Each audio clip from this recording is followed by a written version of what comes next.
am the Knight. I am Batman!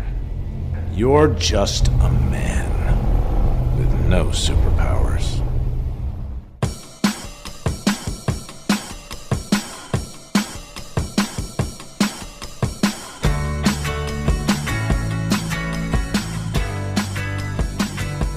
Welcome, everybody, to the Edward T. Martin Show. I'm pretty excited. It's been a while since I did a show, so I'm very pleased because I have a special guest today. Her name is Dr. Jenny Harris. Jenny, welcome to the show.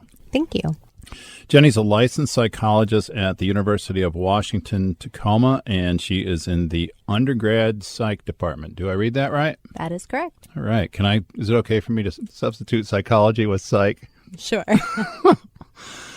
So I have Jenny on the show today because Jenny and I both share an enormous love of comic books. Do I have that right, too? That is correct. Oh, man, do we love comic books. So I was talking with Jenny one night, and I didn't even know she liked comic books, but then I just about had a heart attack when I found out that Jenny actually teaches a course. Can you explain it to me instead? Sure. So the University of Washington let me start a course called Psychology of Superheroes, an exploration of good and evil. And it's more of a social psychology course, so framed from the idea of instead of like a sociology class where we wonder how do groups of people act when together, social psychology focuses more on how individuals react in group settings. And so it kind of explores our ability to respond to situations as well as society's, maybe how that's motivated by society's glorification of heroic behavior, as well as villainizing bad behavior and how we come to terms with that and how that causes us to act, but also how it causes us to maybe stay in inaction. Wow. That is so much higher than anything I've ever experienced in comic books ever or even thought about. In all seriousness, so where did you come from? Where were you born? So I was actually born in Spokane, Washington.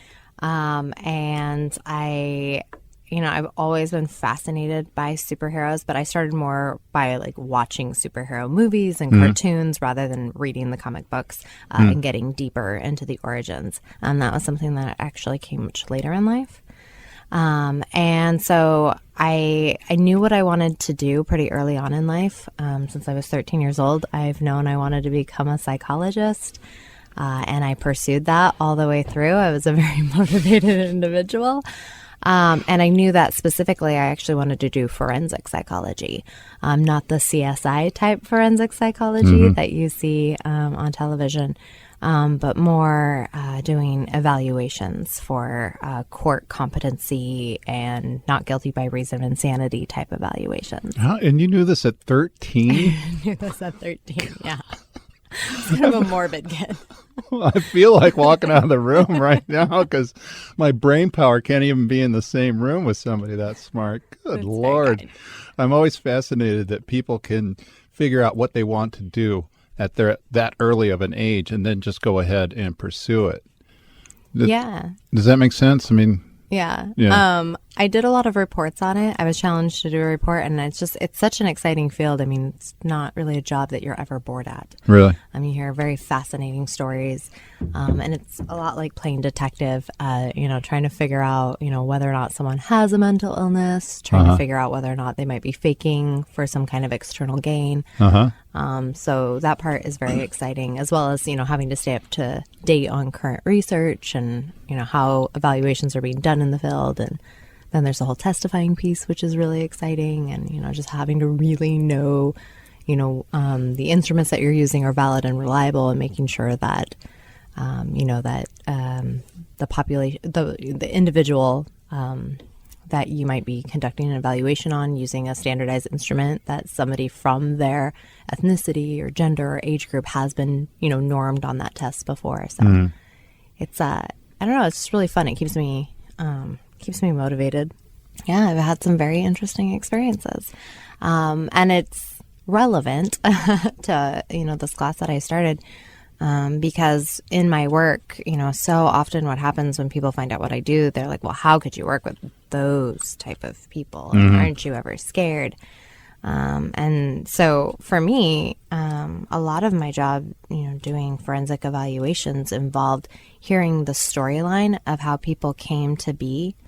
And so during grad school, while I was doing, competency evaluations and not guilty by reason of insanity evaluations for the court, it kind of reminded me of the storylines that we hear in comic books and how you see how somebody takes the moral high ground, or maybe how somebody ends up in more a villainous path, or my favorite, maybe how somebody ends up as an anti-hero. I want to go back, and you said that you were first introduced by superhero movies? First and foremost, it was the cartoons. So I was very into the X-Men cartoons back in the late 80s, early 90s. And then from there, I got pretty excited, obviously, when the X-Men movies came out. It was pretty obvious to me early on in life that I was more drawn to Marvel comics than DC comics. And then later on in life, I've actually come back to appreciate DC Comics. Well, yeah. Well, do you think that's because of the shape and state that DC was in at the time, or did you just not aware of it because? I don't want to put words in your mouth. Sorry. Yeah. No. I do agree that, especially at that time, the state, right? So I think one of the attractive features of X-Men was the diversity. I think I did recognize that early on as a young female, right? That when I'm choosing between superheroes and My Little Pony, it was attractive to get to see my gender represented. Oh my God! Sorry. It's fine. I know, because that's something that as I get older, I realize bugs me a lot more because you got to understand, I was brought up in the 60s and 70s where traditional role models were not exactly being challenged, right? So to hear you talk about you wanted this instead of My Little Pony, it's awesome. It's so funny that you're not going to fit in to that role. So what about the diversity that appealed to you so much? I was actually first really drawn to Storm. So her character really captivated me.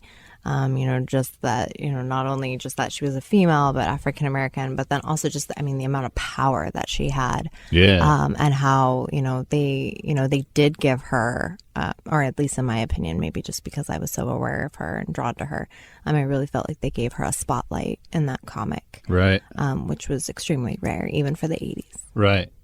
So, where in the world do you come upon this idea of, so there you are, you're working, working with law and psychology and this, and as Arnold said, and this, that, and the other thing, but where does this idea get sparked to combine your love of comic books with your work? So it definitely became a means of self-care for me. It was my preferred mode. It was my preferred thing to read, kind of my guilty pleasure and my escape. When I had time to read something, comic books are something nice and easy, which you have to obviously sacrifice major reading options when you go to grad school. So it was something I could pick up, get through really quick, get back to work. And then also, just when I came down to movie genres to pick for fun, that was always the genre that I wanted to choose. So it was already an established part of my self-care when I needed to kind of break away from the seriousness of my job. Yeah. And then as I got more involved in teaching, I've been teaching for over 7 years, and I've taught at a couple of different universities. It was definitely something that came up in conversations. Superhero novella obviously is a huge part of our society, from, what we're exposed to as young children and even adults, right? Adults are the ones that are going and seeing, Dark Knight Rises. And, the Thank God. Thank God it's the adults finally. Yeah. And so I think it is a common escape for a lot of us, right? And it's a place where we can explore morality and loyalty and self-doubt and conviction of beliefs in a safe setting, right? That doesn't put us in danger, right? It's not a place where we're necessarily challenging those ideas in a situation where we might get hurt. But we still are forced to kind of think about how our ideas of good and evil. And so it just slowly started becoming examples in some of my classes, especially social psychology. And then, I kept bringing it up almost as a joke in meetings as we developed curriculum about how I wanted to develop a psychology of superheroes. And some of my colleagues looked at me and said, you could do that. And so I did. Wow. So take me back for a second. So you were talking about all these different things that can be explored in the comic books. Can you be more specific with examples of how these things were explored? Which comic books? Like, I know I have my favorites that I think you're referring to, but I want to see if we're on the same page, or if you can introduce me to stuff I've never even known about. Yeah. I mean, I think the themes, are you talking about like when I was talking about morality and loyalty and all that? Yeah. I mean, I think those are just themes that come up in general when we think about heroic behavior, right? So, some of us, we have this idea in society that, the law is there to protect and to, provide boundaries. And sometimes, our moral compass is in direct relationship to things that are established in society or maybe shaped by religion or family values. But, as we grow up, part of development is figuring out what our own moral compass is, right? Our own ideas of right or wrong. And, a lot of the vigilante behavior that we might see in different comic books is one idea of morality, I think, that gets tested. And even though we might not want to be a vigilante and, go against, take the law into our own hands, we often tend to appreciate it in others, at least in superheroes, right? It's a place where, for a moment without repercussion, we could be like, that's okay. Well, I'm glad you brought that up, because that was going to be my next question. Why is it okay for these vigilantes? I always think of Batman when I hear vigilante. But as you were saying that, I started thinking, I thought, geez, almost every superhero that I know now that I don't know why I never thought about this until now, but every superhero in the comic books is a vigilante by definition, right? Well, and for years, Superman wasn't. And so he was our idea of the true American hero, right? Somebody who could, who wouldn't sacrifice one life to save many. And so that was the big controversy with the most recent Superman. Oh, jeez. Yeah. Well, okay. I think what Jenny's referring to is Superman breaking sorry, spoiler alert. Spoiler alert. We're talking about Man of Steel that came out a couple of years ago at least. And at the end of the film, near the end of the film, which took so long to get to, he breaks General Zod's neck to kill him, right? Yes. Yeah, so not only does he kill him, but he does it in such a savage manner, at least in my book, especially after they've been punching each other out for like the last, 20 minutes? Or he could have used that laser vision and been done with it. Right. It was drawn out. An ungodly long time. And to me, the storyline was so murky to begin with. If I understand right, General Zod was just trying to carry on the lineage of the planet of Krypton, right? So, like, why is he trying to kill this guy exactly? So, so you say until then, right? He had not killed, and then he kills. How does this change the whole dynamic? Well, I mean, from my perspective, I think what's problematic, or one thing that's problematic about that, is that it perpetuates this idea that villains are irrational and cannot be saved and cannot be reasoned with. And that in the end, right, the hero is just at such a wit's end that they have to kill him. Right. And that they, rather than a rehabilitation or some other means, that they have to be disposed of. That can be problematic. How does that relate to your own experience? To my own experience working in forensics, I think that that's true, that people, I see society be quite resistant just to the idea that people need an evaluation prior to being tried for their crime. That people really are resistant to this idea that maybe mental illness could be impairing an individual either when they committed the crime or now as they're going through court proceedings.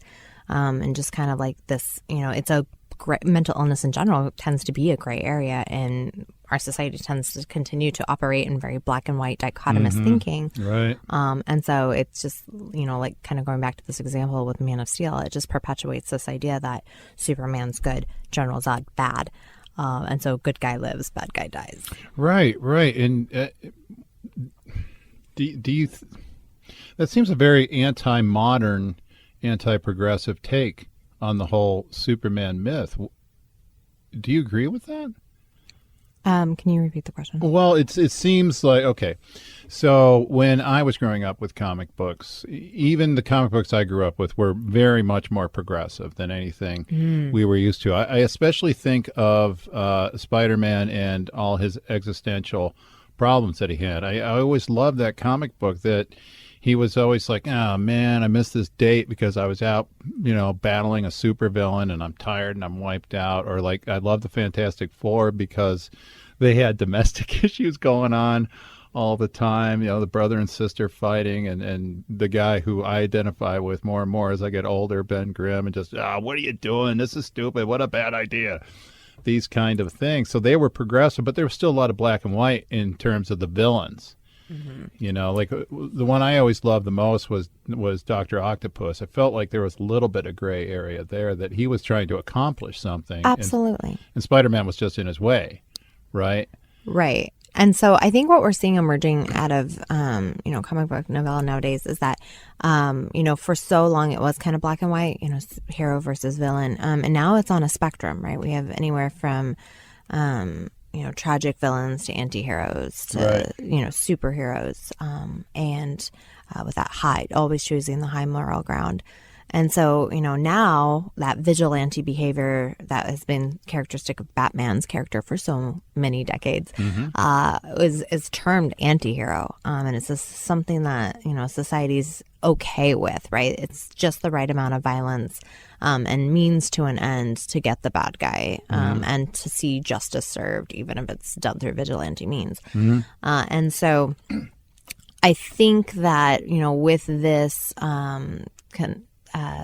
as society is like more attracted to the idea of an anti-hero, I think they tried to force Superman more along that spectrum into the anti-hero realm rather than keeping him in his classic designation as more of that, moralistic hero. Which is fine because that's Superman's background, right? He's not human. Right. And so, not to steal from Kill Bill, but it's his human character that's actually his alter ego, right? And that he was above humans in that loyalty towards his moral values. Right. And so I think, it would have been okay to keep him there. Yeah, it would have been. So why do you think they did that? And why is it okay to do that? Why is it okay to move him into anti-hero? Yeah. Why do you think the creators of it did that? Why do you think they moved him into a darker zone? And why is it okay once they did move that line?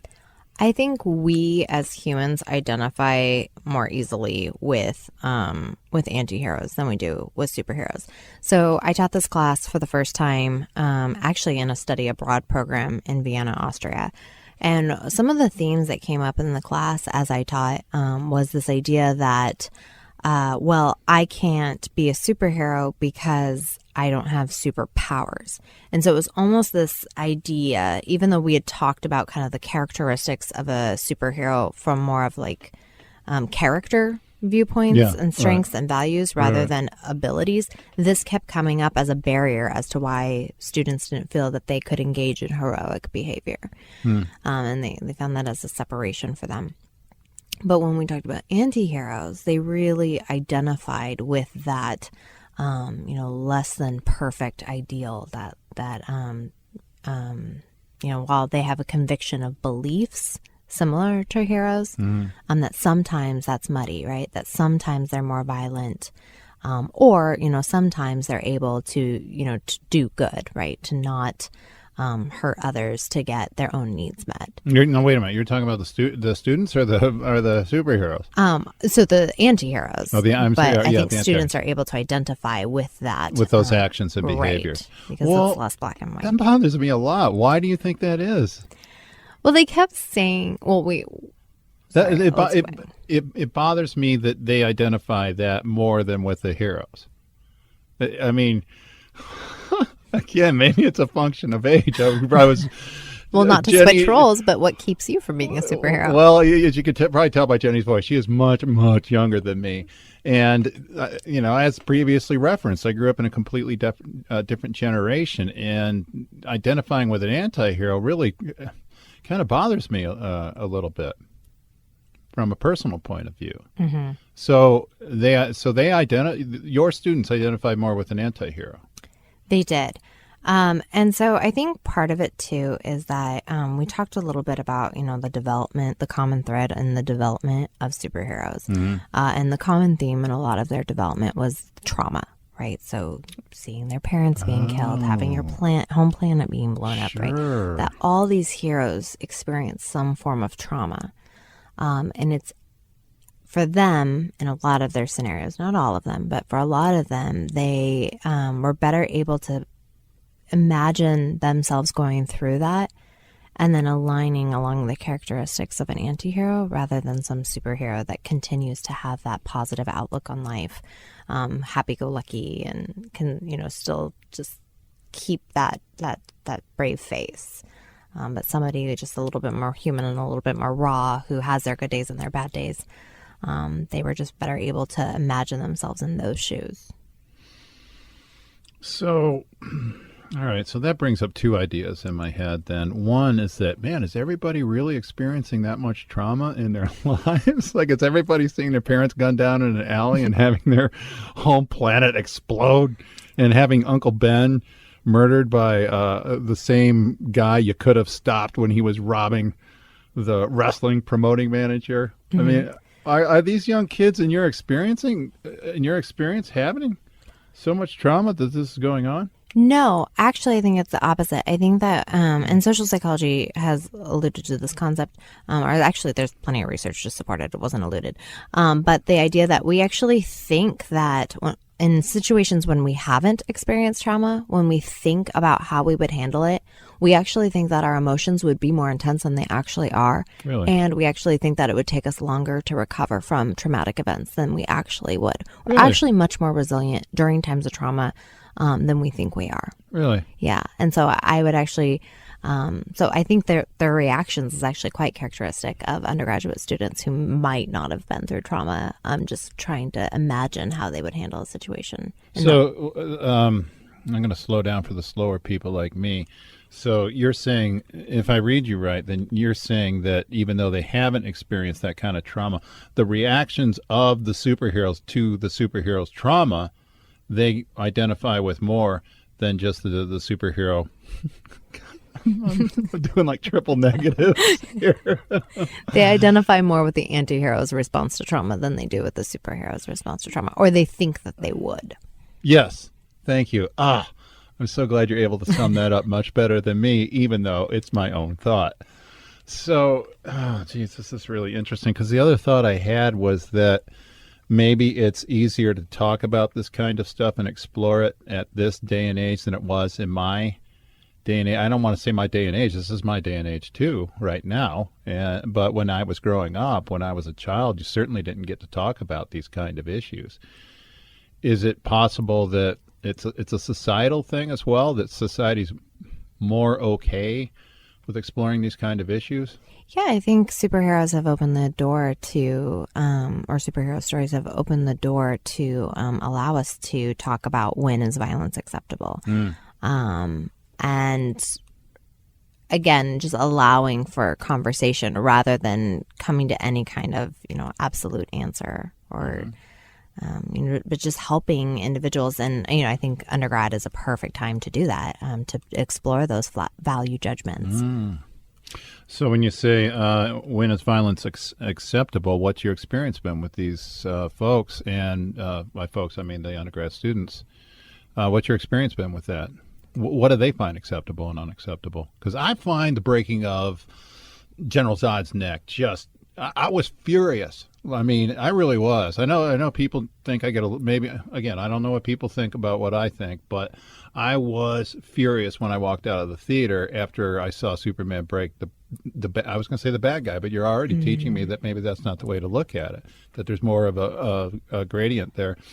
But I was just so mad that it was that kind of violence was acceptable.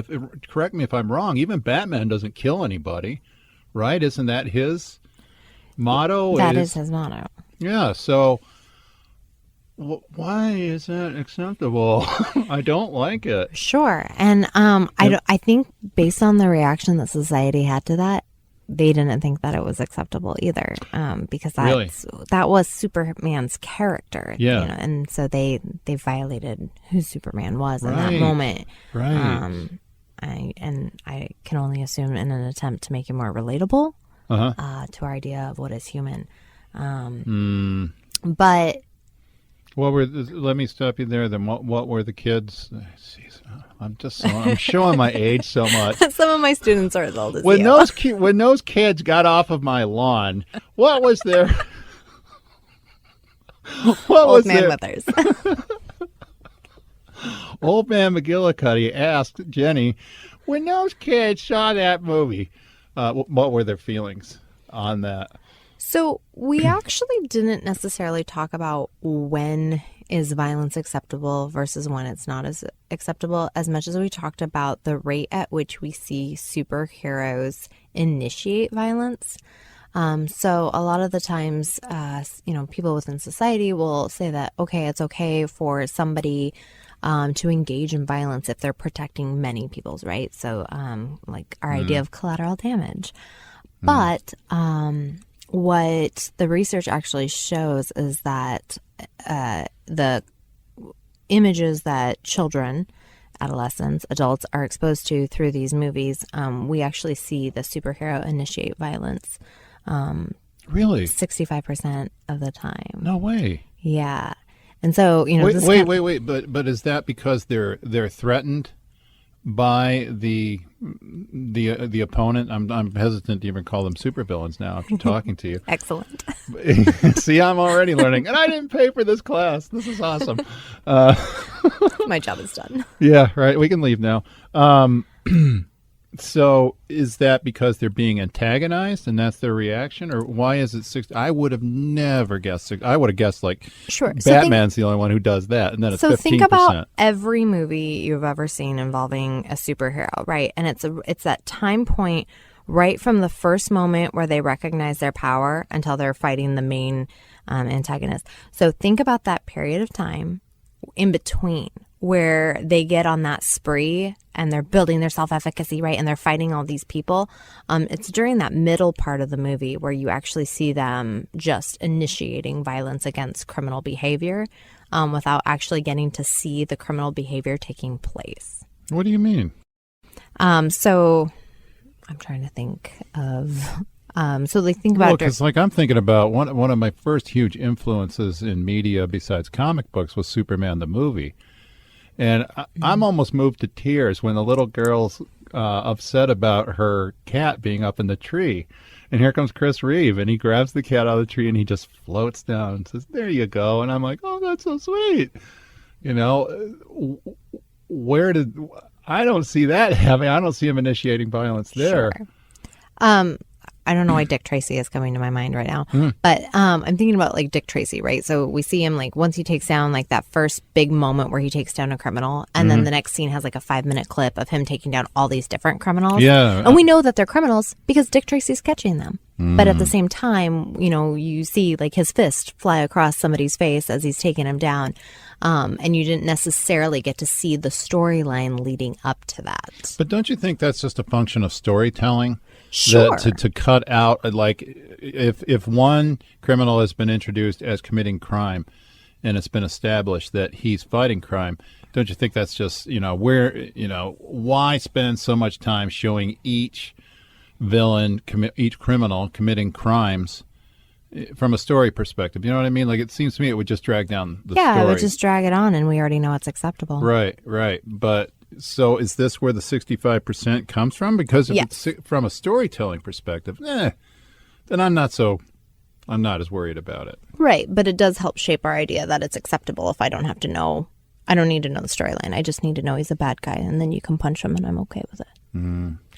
That goes back to one of my earlier questions. Why is it okay with us that these vigilantes do what they do and no one gets due process? Yeah, I think part of it is this idea that we know that sometimes bad people get away with, or that people get away with bad things. And that, that concerns us. We may have personally experienced it or know somebody who's been the victim of something that, maybe justice wasn't served. And we like to believe that, in the end that, good prevails, that people do actually have to pay for their transgressions. And so it's a way, I think, that we get some healing out of maybe things that have gone wrong or things that we've seen go wrong. But yeah, that actually brought this up in my mind, which was that, do you think it's because of one of the reasons we're okay with this is a general feeling of powerlessness for some people that like, I got to be honest, like one of the reasons I like comic books is this pervasive sense that I feel sometimes that I don't have a whole lot of ability to do a lot of things in my life about the things that I feel like either society has been wronged or I personally have been wrong. So when I see these guys literally swoop in and get the bad guys, even if it's with violence, I am so okay with that. Right. And this isn't something that's new to our generation. I mean, this is something that's been a part of, history. We had Greek mythology, and we've always been comforted and used these stories of heroes to shape moral values. And so, I mean, comic book and characters, superheroes, are just modern day mythological characters that help shape our ideas of good and evil. Which brings me to why I wanted you to come in here and talk to me on recorded information in the first place. When you said these are basically mythologies of the modern day, if I understand that correctly. You and I were standing, I think, outside of a coffee shop one time. I know Jenny through mutual friends, and I thought my head was going to explode when I heard you say that. I was like, that is so awesome, because I've always thought that myself. And tell me if this is true for you, that when I was a kid, there was a super amount of shame, pardon the super pun, maybe there was a Batman amount of shame that you couldn't admit that you were a comic book fan in public. Correct. That shame that surrounds comic books. I mean, did you ever experience that growing up? Absolutely. I'll go general to specific. The shift from our traditional, mythological characters, right? So, back from mythology characters, they were more war heroes, right? They were fighting for between groups. Morality was irrelevant. They fought to defend the in group, and it was off your current land. And so when there was that switch to comic books, right, we then see actually not a war hero, but a crime fighter. And so they were introduced to us at a time, right, during war, during World War I and World War II, when we, our heroes were away at war, but we still needed to feel protected while we were here. And so the crime fighter stories allowed us to feel safe, right? So when we felt powerless during that time, who was going to protect us while everybody was off at war, the crime fighter was there to do that. And I think that continued to keep people who felt powerless feeling safe as those stories continued. Those storylines continued even when wars had ended, right? Captain America, Superman. These characters gave us power. We got to see them, and many of them coming from vulnerable backgrounds, right? So Captain America, he was very weak. Right. And he drinks the small. super. So, yeah, for those who don't know comic books, Captain America was this real weak, scrawny guy who wanted to go to war in World War II, couldn't, because he didn't qualify for F, and then they gave him the super soldier serum. I think it was the super soldier, right? Super soldier serum. Yeah, and he becomes, big, hulking, strong Captain America. Right. So there's his origin. There's these other origin stories of people who want to be heroes, right? Exactly. And I think that it continues to speak to so many people at at a vulnerable age, maybe 13, who it's easier for them to plan out their future and know what they want to be for the rest of their lives, maybe because of, in-group, out-group experiences that happen from adolescent development. But yeah, I think that there is the people who are attracted to comic books, I think it's because they identify with that, maybe that temporary feeling of weakness, but having the hope that they can find strength and find their own character and, make their own way. And I think that is the positive message that comic books can give individuals who are maybe trying to find their own way. Mm-hmm. So, when you were talking about the heroes being modern day mythology, how do you see them? How do you see them in the big picture as it relates to society? So I'm thinking about the Roman gods, the Greek gods, the Norse mythologies that actually Thor was based on. How do you see them taking shape in our society, and what their legacy would be in relation to our society? Because I'm thinking like dumb Schwarzenegger movies might be the like legacy. Conan. Yeah, or like the NFL might be our legacy. And I am less enthused about something like the NFL being our legacy rather than the comic books and the superheroes. Do you see them even making it the way what am I trying to say? That becoming as important to the culture in a historical perspective 300 years from now, the way the Roman and the Greek gods are, or the mythologies? Sure. So myths have historically focused on selfish, vengeful, bloodlusting killers, right? And I think that was a positive shift from war hero mythology to modern day crime fighting superheroes. Superheroes are different. They have third party morality. What does that mean? Third party morality. Uh-huh. So it's this idea that, I'll talk from a superhero perspective rather than an anti-hero perspective, right? Yeah. The superhero wants to work with the law. They do not want to take the law into their own hands. And so they want to help this system be successful. They do not view the system as corrupt. Whereas an anti-hero does view the system as corrupt and doesn't believe that law can uphold itself, so they take the law into their own hands. Huh. And so with superheroes, that's how they're different than even war heroes or anti-heroes, is that they're trying to work together. And anti-hero could be a little bit more anarchist. And then in addition to that, they have moralistic punishment. They don't believe in killing. Right. As a means of punishment, which again is the whole reason why Man of Steel shattered our. I cannot. Yeah, I could go on about that forever. So we should probably just avoid that. Right. Yeah. So I was asking about the big picture and how they will be seen eventually. How you think they will be seen? I think they give us an ideal to strive for, and I think that Philip Zimbardo from the Stanford Prison Experiment. He has done work with soldiers and war, and this idea of like Abu Ghraib, and trying to understand like how people could engage in such atrocious behavior during times of war. And so he talks a little bit about this idea that it's not that we're putting bad apples into these positions, right, where they go off to war and then they torture prisoners of war. But it's this idea that we're actually putting good apples inside of bad barrels. And so what the superhero storylines can teach us is that despite the bad barrel, like how can we stay strong, right? How do we stay a good apple in those situations?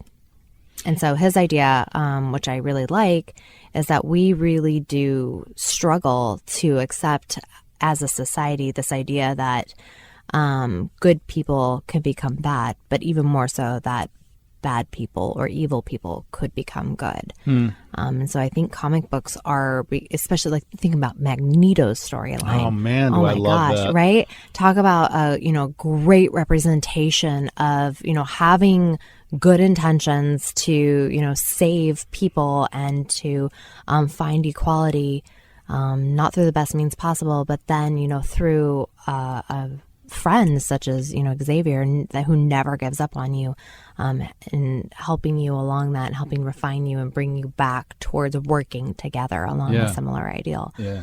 And so I think, you know, storylines like that are easier for individuals, you know, for us humans to accept, because we do have those moments where we get angry and we want to handle it our own way. Yeah, right. And it's interesting you say that, because even as you say that, I think to myself, there's probably been several situations I'd probably want to resolve it like Batman by just raising my left fist while there's a guy behind me and just punching him out and knocking him out the way he's shown to do in the movies and the animated series. But because the law says I can't, because the law says, no, that's assault and you'll be taken to court, and you can't assault someone just because they're bothering you.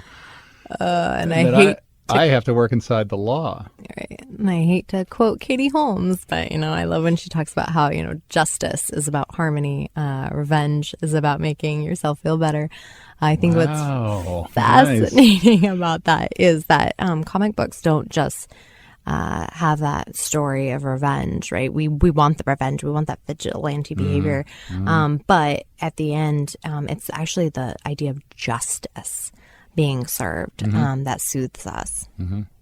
So I was thinking, and by the way, those of you not familiar with the whole Magneto storyline, first Magneto has the power of magnetism, he has a control over magnetism. So anything metal, he can do it whatever he wants to with it. But the backstory is that Magneto, as a child, was sent to the in the Holocaust, was sent to the camps, and that's when his powers were first seen. So he was taken out of the death camps and experimented on. And so once he finally became an adult, he is all about just I don't know, correct me if I'm wrong, kind of taking it out on humanity. Like, I will never, and anyone like me, a mutant, will never be treated this way again. And so, like you said, his motives aren't necessarily bad. It might be his methods that are not so great. And so it goes to what my next question was, or comment at least, was that I love these stories where, you know, bad guys, as I knew them until I started talking to you today, become good guys. And there's that whole arc, there's that whole storyline. And how do the comic books go about exploring someone bad becoming someone good? But more importantly to me is, how do the good guys go about trusting these people? Do you see like a motivation or characteristics in the heroes to let these people in that you'd see in real life, like forgiveness and sure, well, and I think that's the character of the superheroes, that they rush to rescue those in need, often doing physical battle with individuals that are engaged in, you know, harmful behavior to others. And so I think, you know, part of it involves this view of humanity, but also it's that loyalty to humanity, right? And not giving up on people. Does that answer your question? Yeah, I think it does. I'm just curious as to how far it's been explored in terms of trust issues. In your experience, has it been explored of superheroes trusting supervillains to come over from the dark side, if you will? I wouldn't say from the trust perspective. So I use Psychology of Superheroes textbook by Rosenberg. And so, you know, he's the one who really explored this idea that superheroes rush to rescue those in need. And so that's a direct quote out of his book. But one of the things that he does explore is this idea that, you know, the superhero character is just somebody who's trying to do good, has moral capacity, and is viewed as a hero. And so within that, you know, like when exploring somebody like Charles Xavier, who never gives up on Magneto. Right. Or even Batman, right? So the whole reason why Batman doesn't kill Joker, right? He could kill Joker, but he can't kill Joker because he sees him as, you know, a part of himself. That, you know, people, I think it hasn't been explored from a trust issue, but as long as the superhero character sees a need in that other person, whether they're the villain or whatever, or when they feel bad for them, as long as they have empathy for them, I think they're, that's part of their character, is that they're going to give them that second chance. They're going to keep trying to bring them back. And that empathy is what, and trust in humanity's ability to change is what keeps him from killing them. Right. Which is, I think, what you just said, but I needed to sum it up in simpler terms. And then simultaneously, when we do that, and we do it as humans too, right? We never give up on people and want That's true. It's bring true. them back from the dark side.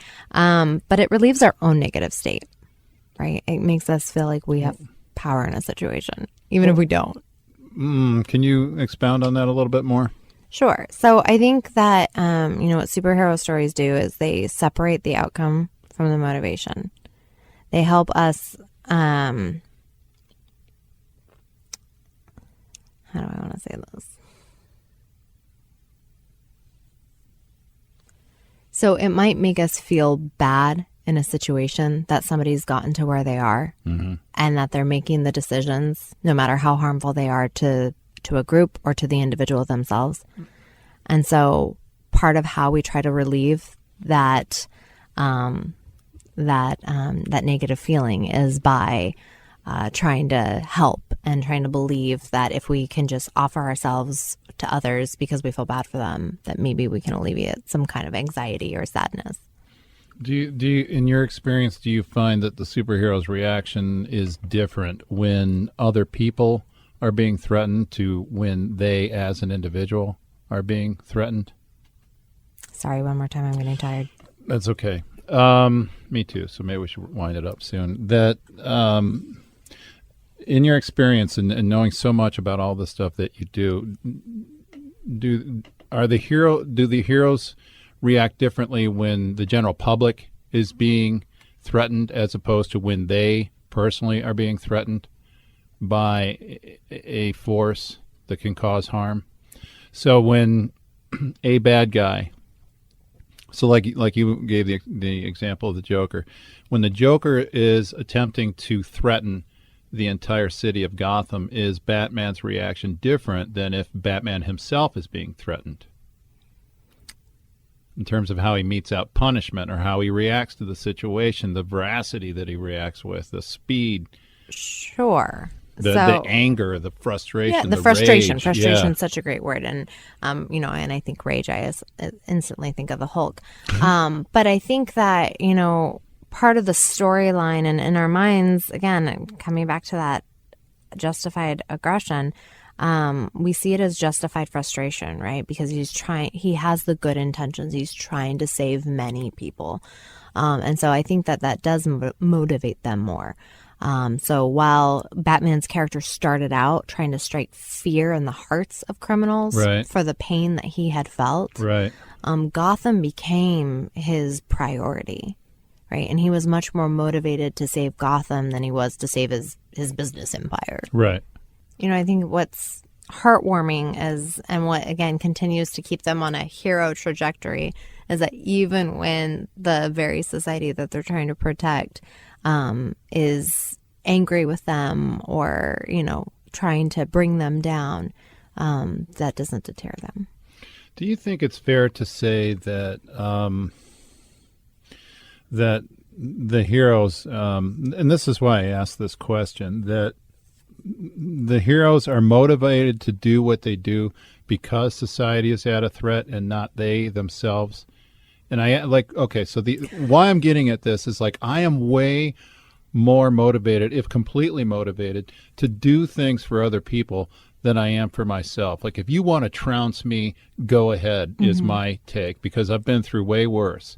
But I think of Batman as like myself sometimes, because he does allow himself to get trounced big time, and at the same time he's still fighting for society at large and seems to be less concerned with himself than with whether or not society gets hurt. And I feel the same way about my friendship group and society at large. And this has been a really good discussion for me, by the way, because I'm sitting here thinking I sometimes have enemies in my head. And just, I think when I say that, people are thinking about, they always use the example of some dude in traffic cut me off, and I'm like, oh, geez, that is such a small example, but when I see people, like especially when I see men on the street being hostile towards women or something like that, or just people engaging in what I think are closed-minded practices socially or politically, this is what I'm getting at, that kind of stuff motivates me. Am I any different than a comic book character? And are these comic book characters based on how I feel about society at large versus myself? Well, there's something protective about dichotomization, right? So when we can believe that we're different from heroes, we can stay in inaction. But what the superhero does is they recognize a situation and they see that situation and they see someone or some ones who are powerless. And in that moment, they can recognize the power that they do have, whether it's a super ability or fancy toys. They have the means to help and they use those means to the best of their ability to help. And they don't focus on what they have to lose. Interesting. All right. Well, I think we're kind of winding up here towards the end. I do want to address one more thing. What's your take on romance in comics and superhero movies? Sure. Can you be more specific? I love it, by the way. I think that's another way that we connect with superheroes, right? Is that there's that struggle, that sacrifice. Yeah. And I think there's good things about it. It helps us connect to the character when there's a romantic storyline. Yeah. However, Because oh, sorry, go ahead. I feel like sometimes it allows individuals to be like, well, I wouldn't be willing to sacrifice my romantic relationship to be a hero, which we constantly see that to be a struggle within the comic books. So I guess sometimes I get concerned that they use that as a way to keep us separate from I know. acting in See, her that's why I asked. I'm glad because I didn't want to like plant the idea in your head. I wanted to know what you thought. But this is something that's always driven me insane about comic books is that, I can't get involved because then my enemies will find her and, Right. And that was exemplified in the second Batman movie, of course. But that's where we get to see the human part of a hero, right? We get to see their vulnerability through their love. Right. And I think what the most beautiful thing, I said beautiful. I think the most fascinating thing about the romantic relationships is we see that in those moments, it's the human relationship that empowers the hero. Yeah. Yeah. I think it's okay to say beautiful. Because I think it is. And I bring this up because I've only recently been moved by this. That I've never seen, I don't feel like I've ever seen a relationship that was very real in comic books in terms of a romantic relationship. And I maybe I shouldn't use the word romantic relationship, just like an interpersonal relationship between two people who, frankly, two people who love each other, who are falling in love with each other. Like I thought Gwen Stacy was awesome, but she was like perfect. There was no downside to her. And Mary Jane Watson, the same thing. She was, very charismatic, but nothing wrong with her. And same with, frankly, Lois Lane, anybody I've ever seen the characters involved with. So where I became moved by this is that I was recently introduced to the Justice League cartoon. And again, spoiler alert, if you have not seen Justice League, go see it. It's on Netflix. That's where I caught it. And this last episode is unbelievable because are you familiar? You're familiar with this, right? Yeah. We had talked about it not too long ago, where the woman known as Hawk Girl, she was getting involved with the Green Lantern. And first there's this episode where it had been building up for episode after episode, and it was like watching relationships I have seen develop, or even some of my own, where first they're acting like they don't like each other, and then this, that, and the other thing. And there's this moment where it's the same thing, where she's saying we can't get involved with each other. We're part of the same superhero team. It would cause problems and affect the decisions we make in terms of when we're fighting. And he's just, in his basic, these aren't his words, but he's like, give me a break, seriously, like we know how we feel about each other. I know how you feel about me. And so Hawk Girl takes off the helmet, and underneath this helmet, like you never knew it because she has black eyes, but that's because of the helmet. She pulls the helmet off, and she's this redhead with blue eyes, and they draw her so beautiful, and they start kissing, and it's a very gentle, warm kiss, and then which was amazing to me. Like I'd never seen anything like that. My favorite romantic storyline would have to be the triangle between Jean Grey and Scott and Wolverine. Jean Grey is such a powerful character, and everybody expects her to do what is right. And she is a character that actually, does go through a dark moment before, coming back to her true self. And, she's married to Scott, and he's somebody who keeps her grounded, and he's somebody who is very loving, but at the same time, somebody who's holding her back from her true self, from her, really, truly rising to power. Yeah. Whereas, with Wolverine, and he's a great guy, and everybody loves Scott. He's the safe option. Yeah, he's a nice guy. But Wolverine challenges her. He's the bad boy. Exactly. And he helps her, in her time of stress. He's the one that, can bring her back, even for a moment. And he's that person that gives her strength. And so, I don't know, it's personally my favorite love story because, well, she's the lead. Yeah, that's the other part, right? Right. Yeah. But then also just that relationship between her and Wolverine, and that power that he gives her, and that, he's there despite her bad moments. And he brings her back. Mm-hmm. Yeah. He kills her first, but then he brings her back. Yeah, right. Yeah. Yeah, it's powerful stuff. I got to tell you, I love the Green Lantern Hawk Girl story. It is. It's one of the most, again, and I was going to say I don't mean to go back to it, but I do mean to go back to it because it was so moving to me that at the end, this is where I was trying to get to at the beginning, was the end. So there's this moment where they're standing at the edge of, I think it's Bruce Wayne's estate, and it's on the edge of the water, and the sun's going down, and she says to Green Lantern, "I love you, John. I really do." And because he asks, what else? Because like I said, they find out she's not what they thought, and he says, "Were you lying about everything, Shira?" And she turns around, she said, "I never lied about that. I love you, John." And then she said, "But I got to go. I have to go find myself." And he doesn't say anything, and then she literally flies off into the sunset because the character can fly, and she takes off. And this is where it blew my mind. The camera angle comes from a up high position. It zooms to the camera boom comes down to John's face, and as it comes into his face, he's crying, and he says, I love you too. and that's it, and that's the end of the episode, the end of the season. I was like, are you kidding me? I have never seen anything in the comic books ever like that, where the female character is strong, where she admits that she loves him. She knows that she can't be with him right now because she has to ask some serious questions of herself about what did she do, and back to what we were talking about, how trustworthy is she at this point? And if she stays with John, is he going to, is Lantern going to trust her? Good question. Most likely not. But she leaves, and it's him who has the broken heart. It's him who's crying. A big, tough, the character is a United States Marine. He's the Green Lantern. He's a tough guy all the way, and he's crying. And I was like, oh, my God. I have never seen anything more vulnerable in comic books or almost any printed media I've ever seen, electronic media I've ever seen. It blew my mind. And I only saw this like a few weeks ago, and it broke my heart.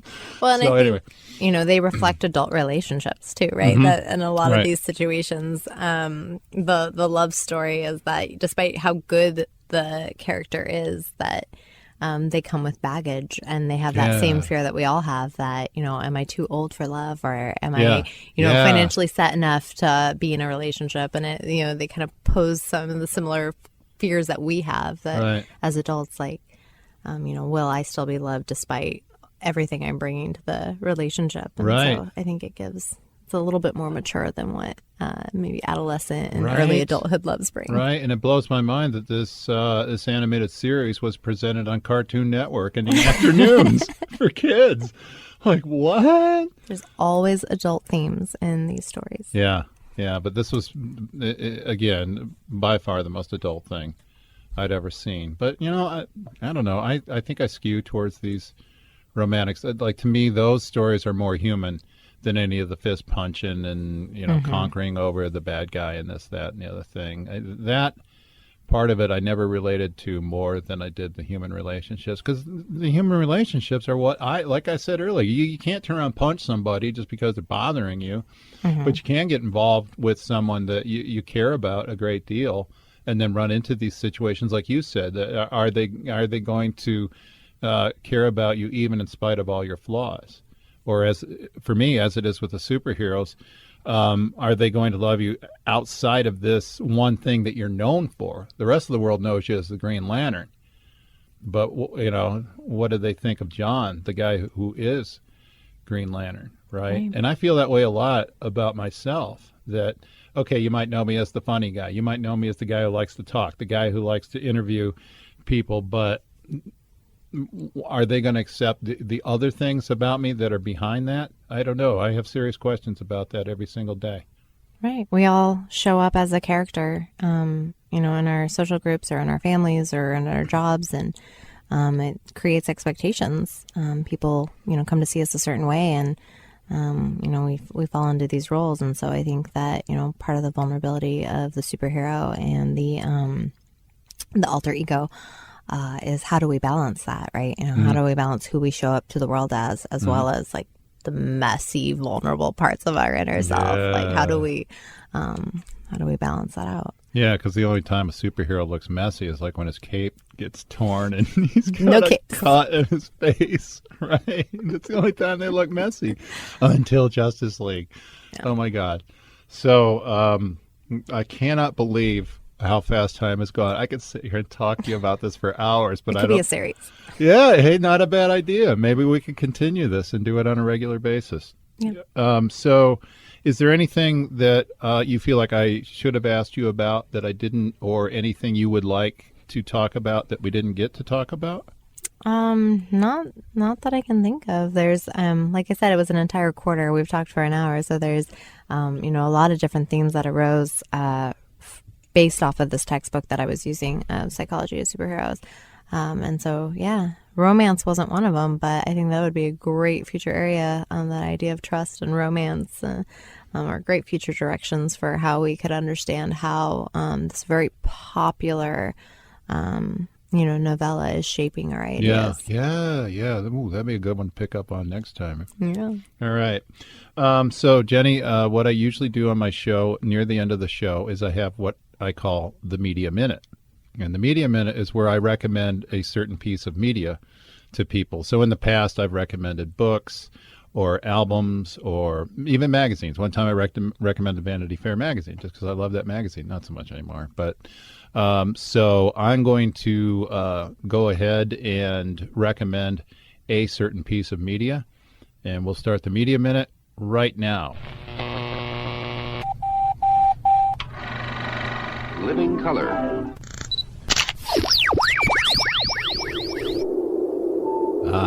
Yes, my friends, and welcome to the Media Minute, a very special Media Minute, because I am going to ask Jenny to give her own Media Minute recommendation, but my media recommendation, and I'll be honest, it's been so long since I've read it, I'm not even sure if I remember the title. Dark Knight Returns, is that right?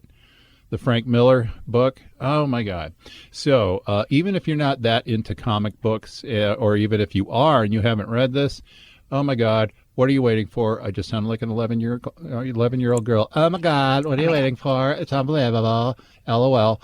Dark Knight Returns takes place several years beyond the Batman that almost all of us know from the movies, from the television shows, from the comic books. And he has retired, and things are getting out of control in Gotham, and he decides to come back after, do you remember, Jenny, was it like 8 to 10 years? And so he's an older man. He doesn't move as fast. He doesn't work as well. And it is a great exploration of exactly everything that we've been talking about. And what is his role in all of this? And for me, just getting older, and like I said, not being able to move as fast and not being able to do as well and dealing with that as well. So I certainly don't want to give away the particulars or the details of Dark Knight Returns, but I strongly recommend it. It is one of the things that got me interested back into comic books, because I gave up comic books when I was about 21 or 22 years old and got involved with things like women and smoking and drinking and, the usual places.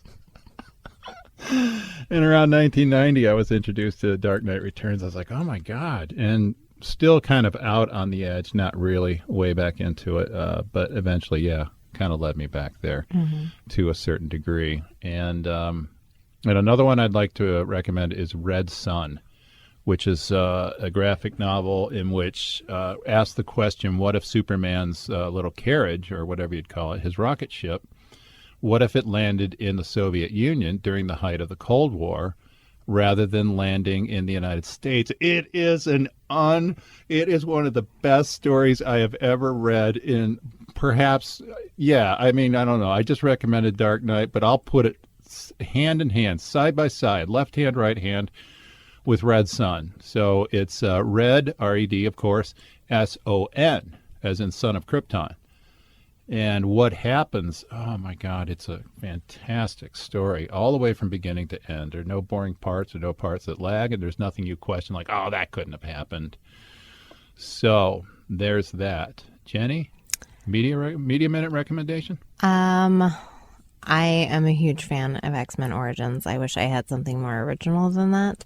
But I do like the Dark Phoenix series, especially, kind of going off what you just said about your storyline from the 80s or 90s. Just this idea of exploring your strengths and, but that balancing of kind of going to a dark side and then coming back and rising above. And I think that there are amazing themes that come out of the Dark Phoenix series. But then, because I'm very nerdy and academic, and I like when my two worlds can bridge together, I am a huge fan of the Rosenberg and Canzoneri book, Psychology of Superheroes, just because I feel like it does this amazing job of taking a specific character or groups of characters and bridging them with specific psychological pieces. So if you're, interested in more abnormal phenomenon, how that, would maybe play a role with Arkham Asylum. Or if you're interested in, the idea of how groups can work together, trying to understand like the Justice League, and how they work together as so many strong personalities, right? So it kind of, Justice League kind of tears apart our idea of, having a group with one leader. Right. And that shared responsibility, and how each episode, each, issue, a different character is the leader, and they come together with these common goals. And, they're not trying to take control or power over each other. Right. And so I really like that because of the group, our friend group that we're a part of. Right. Me too. I felt that too when I was watching it. So many of us come together with our own strengths, and just how well that can work despite, differences. Yeah, despite our differences, and yet we all have this kind of unity of friendship that guides us, you know what I mean? Yeah. Like we all care about each other a great deal. And Jenny and I are talking about our central friend group. And that there is no leader, and there is no, I don't know. I defer to people all the time about different things. Like, I don't know, I can't figure this out. But there are other times I'm like, no, this is exactly how we should do it, and not in a forceful way. Like, you will do this, but like this, I get excited sometimes, and I'm like, yeah, we should do it like this. And if I get people going, yeah, that's an awesome idea, then we do it. And it's the same with Justice League. That's it's interesting you bring that up, because that's the other thing I noticed. Because the traditional viewpoint would be, oh, well, Superman's going to be in charge because he's the leader. It's like, no, sometimes he is and sometimes he's not. There was one moment I was watching just a couple of weeks ago where they're all flying in this plane. I can't remember what the planes are called. The Javelin 7 or something like that. And they're talking about turning themselves into the authorities, just like we were talking about earlier. And they contact Batman, and there's Batman driving in the Batmobile. And they have a visual screen. They're talking to each other, and they're like, we're going to turn ourselves in. And he just looks at the camera and goes, that's the dumbest idea I've ever heard. And then he turns it off. It's like they're no one's there to make decisions exactly for the others. They make their decisions for themselves, and yet they're still a group united to do the things that they feel they need to do. Ooh. Holy cow, look at that. What did I just pull off there? So, Jenny, the name of the book again is? The Psychology of Superheroes. Okay. And I am recommending, really? Yes. Soon to be taken by Edward T. Martin. Where is that at now? Is that at UW Tacoma? It is. Not to be soon taken by Edward T. Martin. Because I literally work a half a block from the UW Seattle campus. Yeah. No, they weren't original enough to start the class like I was. Oh, nicely done. Little dig there.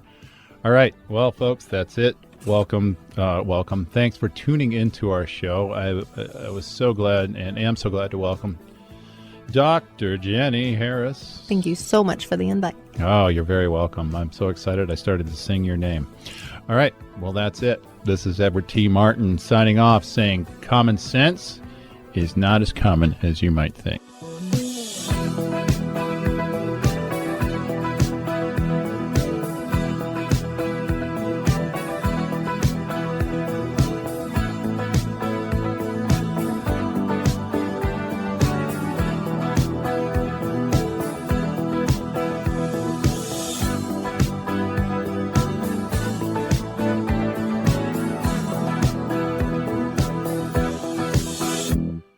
You want me to what?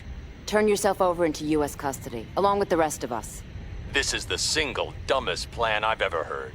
You have to come with us, Bruce. I don't have to do anything. I'm a part-timer, remember? Actually, he took it a lot better than I'd expected.